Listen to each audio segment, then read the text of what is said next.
사랑하는 형제자매 여러분, 좋은 아침입니다. 오늘 우리는 유디스에 관해서 나누겠습니다. 성서에 등장하는 영웅입니다. 유디스의 마지막 부분에 이 여성의 이름이 등장합니다. 우리가 좀 전 그 구절을 들었습니다. 그래서 유디스의 말년을 전해주고 있습니다. 이스라엘을 지켰습니다. 적군으로부터 지켜냅니다. 유디스는 젊고 아름답고 어여쁜 과부였습니다. 그는 굳건한 믿음과 아름다움을 지녔고 지혜를 통해서 유대 백성의 베툴리아 도시를 지킵니다. 당시에 하느님을 반대하고 대단한 적군의 나라였던 네부갓네자르 왕의 부하였던 홀로페르네스의 목을 베입니다. 지혜롭고 슬기롭게 활동하면서 침략자인 독재자의 목을 베입니다. 이 여성은 용감했지만 굳건한 믿음도 지녔습니다.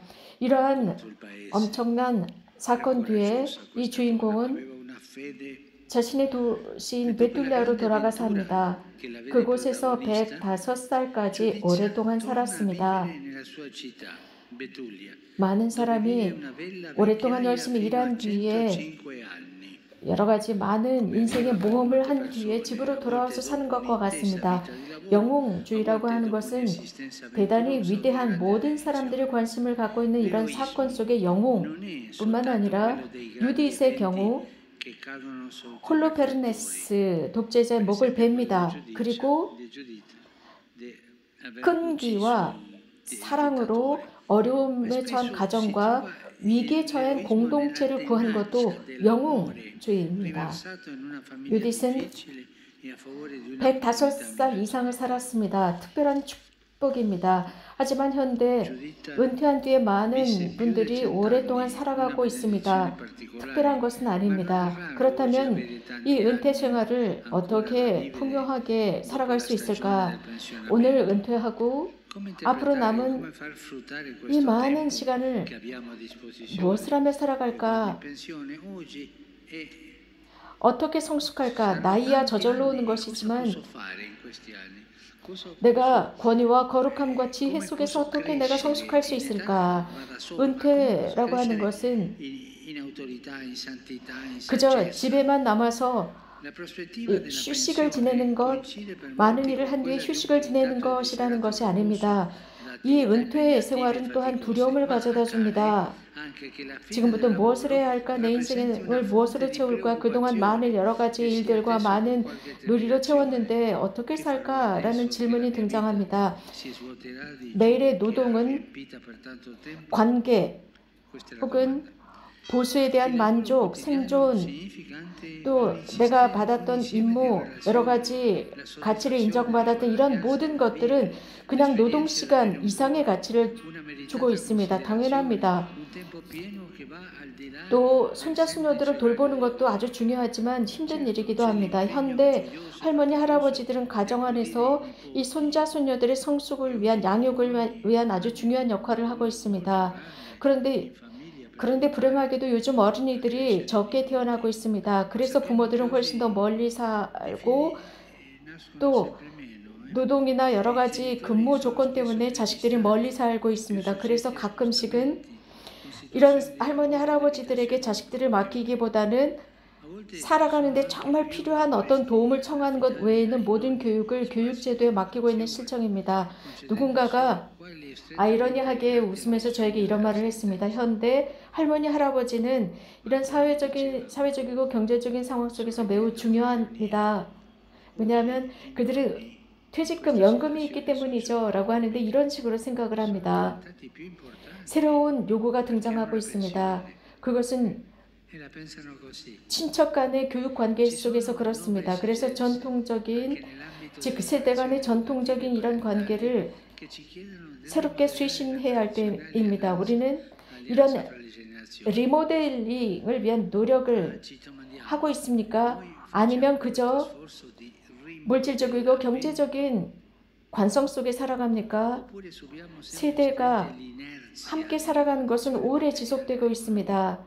그래서 훨씬 더 인간답고 훨씬 더 사랑과 의로움 속에서 현대사회 속에서 살아갈 수 있도록 해야 합니다. 할머니, 할아버지들은 그들만의 소명이 있습니다. 자식들을 도와서 이 어린이들의 양육에 큰 역할을 하고 있습니다. 어린아이들은 할머니, 할아버지들과 살아가면서 교육을 받고 그 연약함과 애틋함을 봅니다. 그래서 노인들을 통해서 많은 것을 더 쉽게 배우고 흡수합니다. 노인들이 지니고 있는 그 부드러움과 연약함은 노쇠함이라는 뜻이 아닙니다. 노인들은 이런 것을 보여주고 젊은이들은 이 인간적인 과정을 보게 됩니다. 유디스는 자식이 없었습니다. 젊은 시절에 과부가 되었습니다. 하지만 그는 말년에 아주 편안하게 평화로운 삶을 살았습니다. 그래서 주님께서 자신에게 맡긴 모든 사명을 완수하고 편안히 살아갔습니다. 이제 그는 자신이 지니고 있었던 이 지혜의 유산을 나눌 때였습니다. 부드러움을 나눌 때였습니다. 할머니, 할아버지들은 가정과 공동체에 이런 유산을 남겨야 합니다. 그것은 물질적인 유산뿐만 아니라 바로 이런 부드러움입니다. 우리는 자주 유산이라고 말을 들으면 물질적인 재산을 생각합니다. 그선 노년이 뿌린 그 씨앗인 그 선을 유산으로 남겨야 합니다. 유디슨 자신의 말년에 자신이 선호하던 시녀에게 자유를 주었습니다. 이것은 매우 인간적입니다. 자신과 함께 지냈던 그에게 자유를 주었습니다. 이런 모범을 함께 지냈던, 즉 홀로페르네스의 목을 벨 때 함께 있었던 시녀에게 자유를 줍니다. 노년은 육안의 시력을 잃지만 내면 마음으로 훨씬 더 깊이 있게 바라볼 줄 압니다. 노인들은 볼 줄 압니다. 주시할 줄 압니다. 그래서 주님께서는 이러한 탤런트들을 젊은이들이나 강한 사람들에게 주시는 것이 아니라 노인들에게도, 각자에게도 주십니다. 우리들의 삶 속에서, 우리 삶의 공동체 속에서 많은 노인들이 지닌 카리스마와 탤런트를 알아보아야 합니다. 이미 은퇴하신 그분들입니다. 하지만 그분들이 지닌 그 가치를 재평가해야 합니다. 이것은 노인들 스스로도 창조적인 긴장, 새로운 긴장, 관대한 긴장을 지녀야 합니다. 그래서 이러한 활동은 선물이 됩니다. 그래서 교육하고 지키고 양육하고 돌봐주는 것입니다. 그래서 훨씬 더 이런 도움을 받지 못하는 이들을 위해 제공되는 것입니다. 혹은 버려진 사람들, 혹은 외로움에 있는 그들을 위해 선사하는 것입니다. 유딧은 시녀에게 자유를 주었습니다. 젊은 시절에 지녔었던 공동체에 관한 사랑, 그 용기를 노년이 된 유딧은 부드러움으로 시녀에게 자유를 주었고 사랑을 보여주었습니다. 유딧은 은퇴해서 우울하게 사는 사람이 아니었습니다. 열정적인 노인이었습니다. 하나님께서 자신에게 주신 그 시간을 선물로 활용했습니다. 저는 이렇게 자문해 봅니다.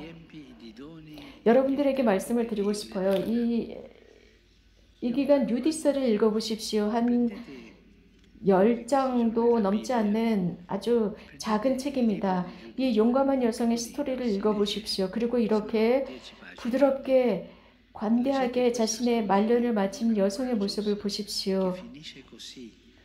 그래서 우리 할머니, 할아버지들이 모두 이렇게 유디처럼 용감하고 지혜롭기를 바랍니다. 왜냐하면 그럼으로써 우리에게 유산을 남기는 것입니다. 돈이 아니라 지혜를 유산으로 남기시기를 바랍니다. 그래서 손자, 손녀들에게 씨앗으로 심어주시기 바랍니다. 감사합니다.